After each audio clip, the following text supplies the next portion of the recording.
Hi, how are you? Greetings and warm welcome to the Talent Mindset, #Talent in Talks in 2024, jointly crafted by LinkedIn Talent Solutions and the Economic Times HR World. Those who've been following us are aware that through this series, we capture how industry leaders and decision makers are fostering a talent mindset. The leaders in this show will reveal the building blocks of their talent strategy to make it a competitive advantage for business. Today, with AI technologies and decision science, the possibilities are multifold for human capital leaders. For this dialogue, I would like to invite two leaders who are both part of very innovative teams. I'm gearing up for some relevant and relatable learnings, and you must too. Let's call in Abhishek Mehrotra, CHRO UP, and Santosh D'Souza, Regional Head, South India, LinkedIn Talent and Learning Solutions. So, viewers, get ready to learn and how to crack the code of a winning talent strategy. Over to you, Santosh.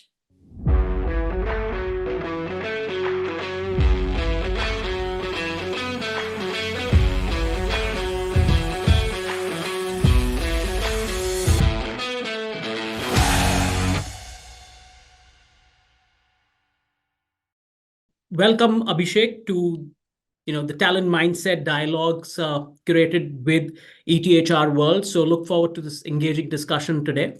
Let me start off by asking you the first question, Abhishek, and I'm sure you've been asked this like upteen number of times. For a company which is unique in its way, right? Chennai headquartered fintech startup entered, I think, first fintech to be a unicorn in the first 18 months of its inception. I'm sure people or talent is core, has been core to your growth, right? So the first question I want to ask you is, what does talent mindset mean to you? And what do you think are the three most important tenets of building a talent mindset, especially for a high growth startup like yours? Yep. First of all, thank you for having me here, and pleasure to be able to kind of share my views on this. And of course, yeah, we've been growing and at a phenomenal pace. And any organization that grows at a phenomenal pace, in my view, the only differentiator is the kind of people that you have to enable that. And when you say talent mindset, I think there are multiple ways of looking at it, but I think the core belief is that a mindset where you genuinely believe that talent is a differentiator between you and the next player in the market, right? Where your business results are driven by your talent. While there are multiple factors of a business success, but if talent is a differentiator, that's really the talent mindset. And an organization has to genuinely believe in that because you hire people and you have people from multiple walks of life, different kind of backgrounds, how they come into your organization and they're able to be at their best and then deliver the best is what is a talent mindset all about. I think the two, three markers that you typically see in organizations that perform exceedingly well, and I think there are umpteen number of studies and reports that say how talent differentiates.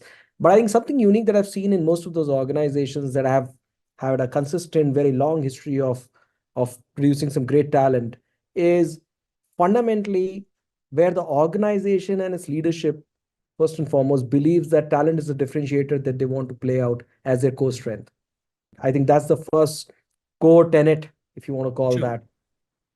Second is, and when that happens, as an organization, you continuously index and see how's your talent density moving in your org.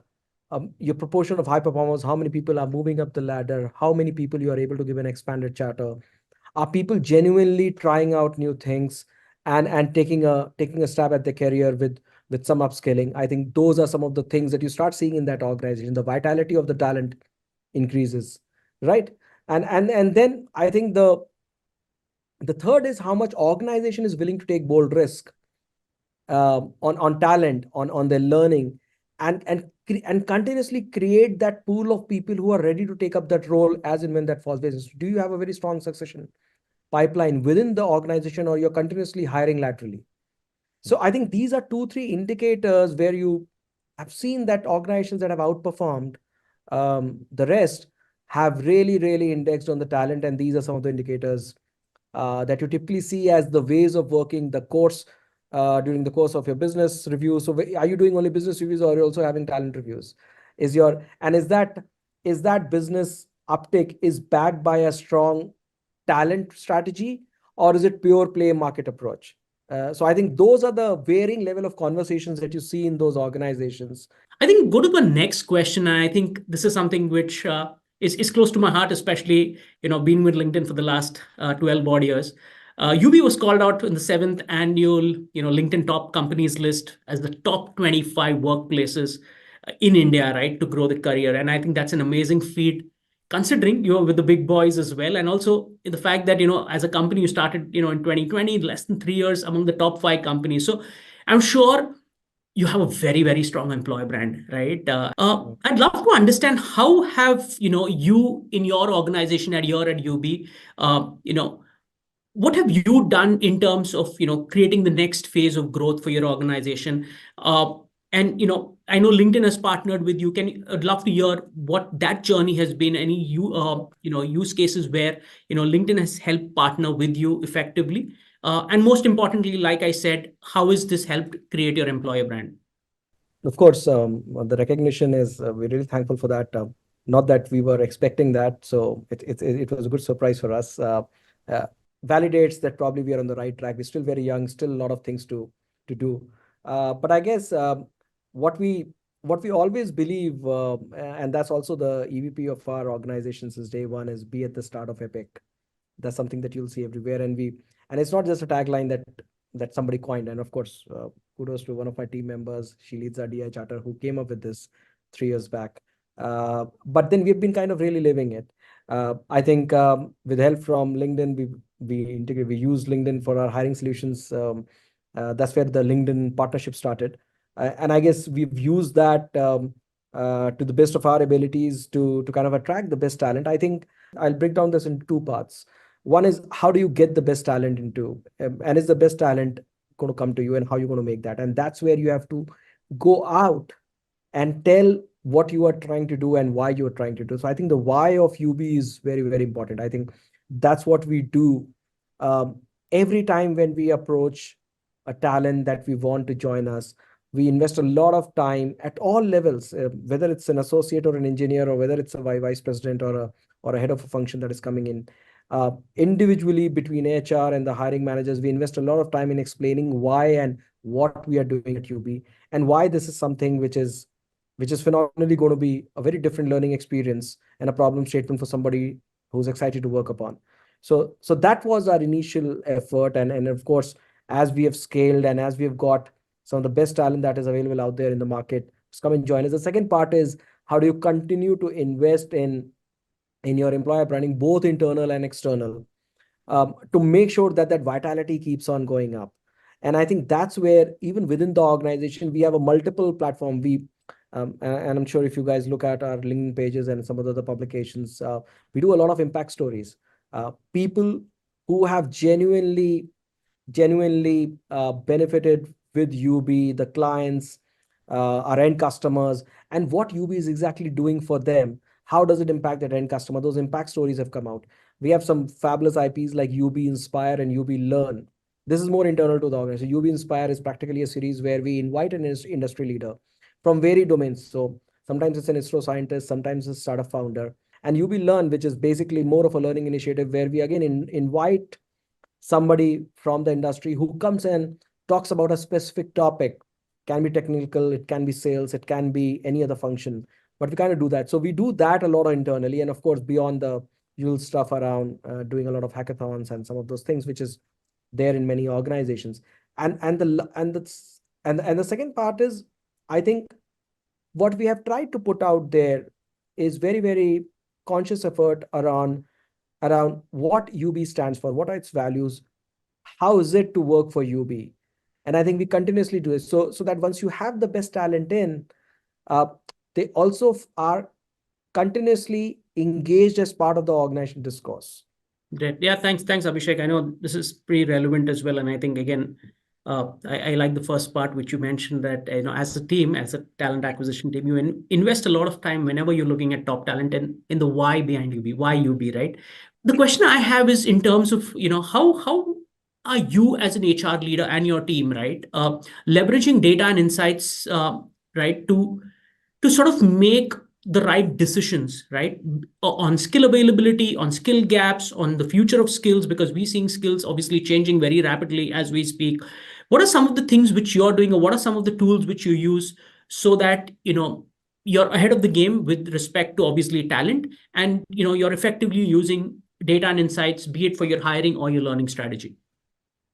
So I think we're very early in that journey, because Sure. just because a lot of these tools and platforms that you can use are more effective as you gather more experience and data. But yes, we do have a certain basic structure that is in place that we're trying to develop on.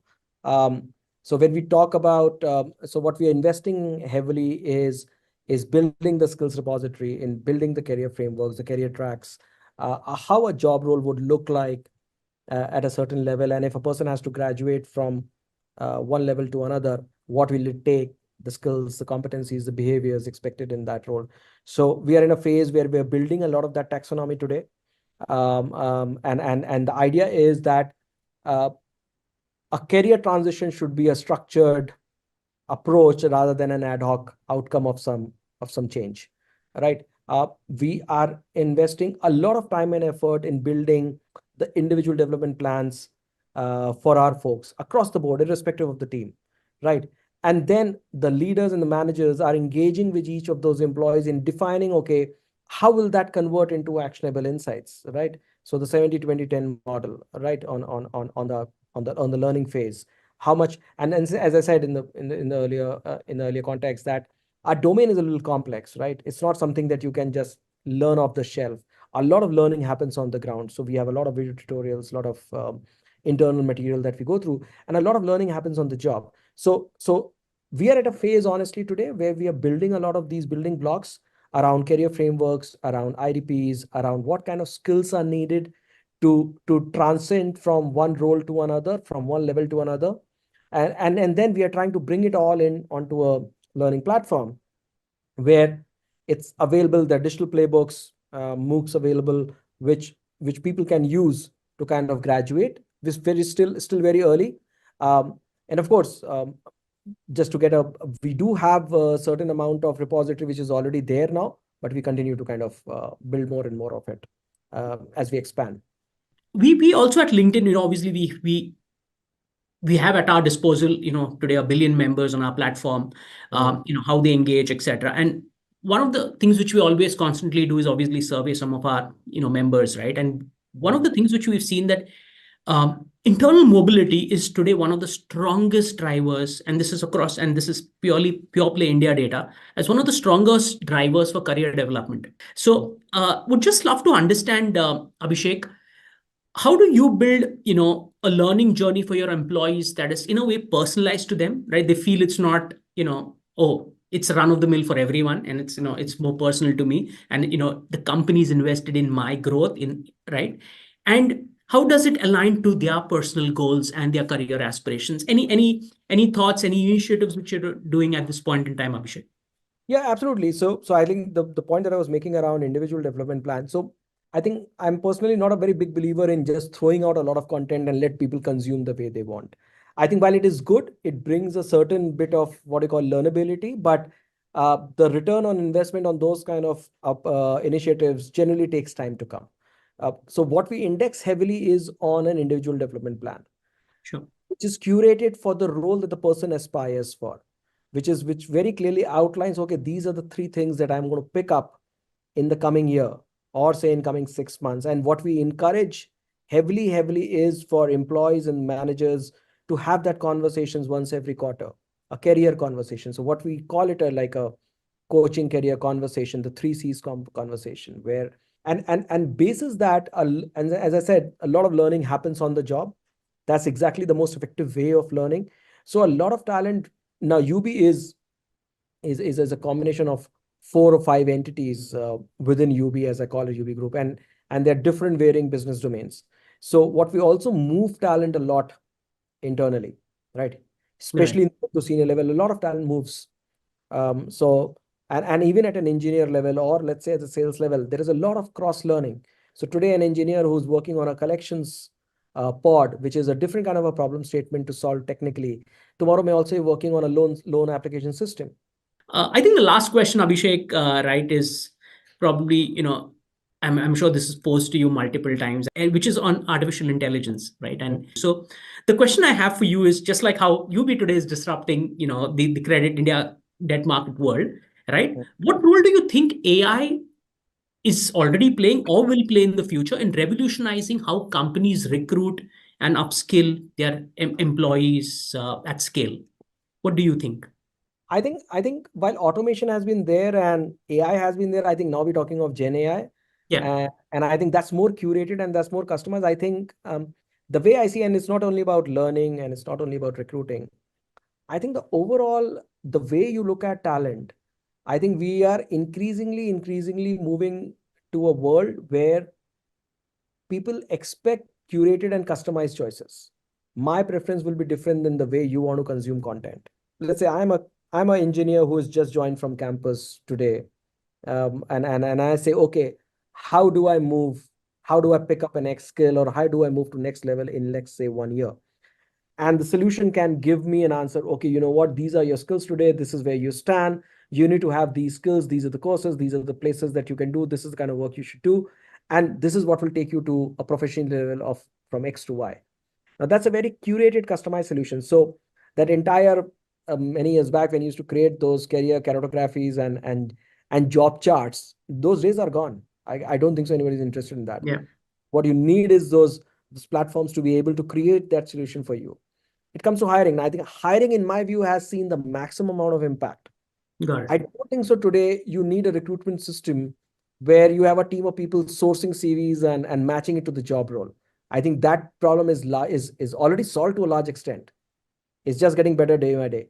I think what is important here is the solution which can also say whether this person is the best culture fit for you. Whether this person is the best culture fit for you. Because skills can be assessed. Culture fit is a much more difficult decision to make. And then, is this the person the best fit for that role? So I think the vanilla role of recruitment, of sourcing and profiling and scheduling is already out of the window. I don't think so. There's much scope there, honestly. The learning solution or the hiring solution that you use, is that able to give you the best match for the person, and which is largely accuracy of that match is what is going to make a difference.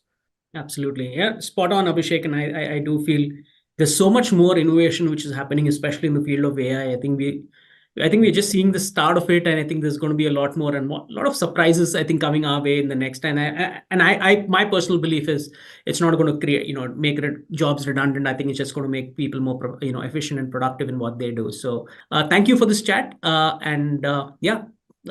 Have a nice day. Yep. I think it was a pleasure. You're both eloquent leaders and shared your insights effortlessly. Viewers, let us take a moment to reflect on the criticality of talent in shaping business and rooting for success in a hyper-disruptive world. As we embrace digital technologies to design agile HR, it helps us elevate experience, productivity, and careers. Thank you for joining us, and do reach out to the speakers for more exploration in this topic. Thank you.